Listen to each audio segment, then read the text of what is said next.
graders, I hope you guys are doing well. So I'm sure you've heard, but it looks like the remainder of the school year will be uh, remote learning, distance learning. So we're figuring out a couple of things.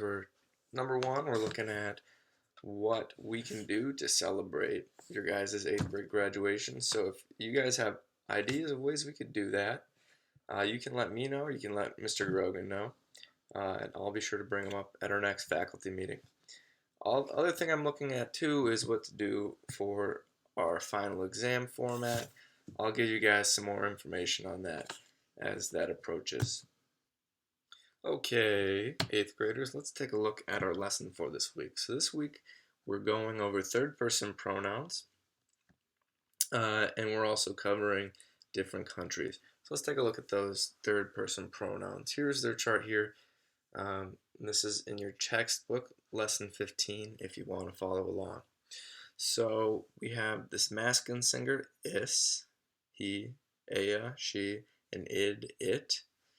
And then we decline them fairly similar in some ways to first, second declension. Look at that here, that one ends in an O, neuter ends in an O. Neuter, nominative, and accusative are the same. Nominative singular ends in A for the feminine. Where it's different is here, genitive and dative, EJUS, EJUS, EJUS. They all have the same genitive singular. They all have the same dative singular, A. Then the plural is basically exactly like the first and second declension plural. So orum is os is, orum is as is, orum is a is, and they all have that stem of an e. So the plural is pretty easy. Singular is a little bit tricky, takes a little bit more work.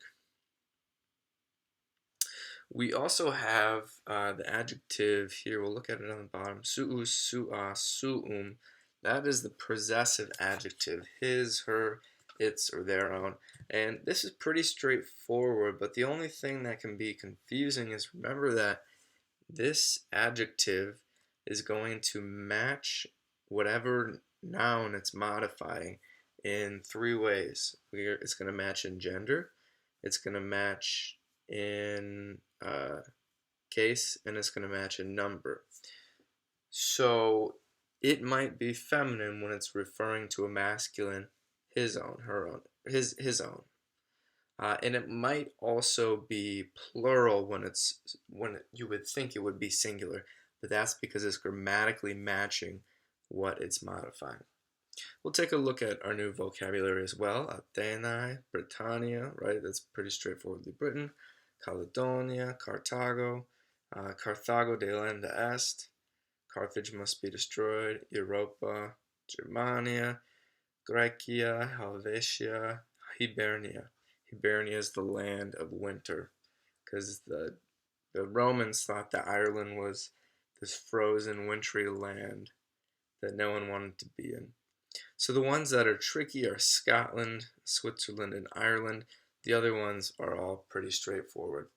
8th graders, I hope you guys are doing well and staying safe. And I'm praying for you guys, and stay safe.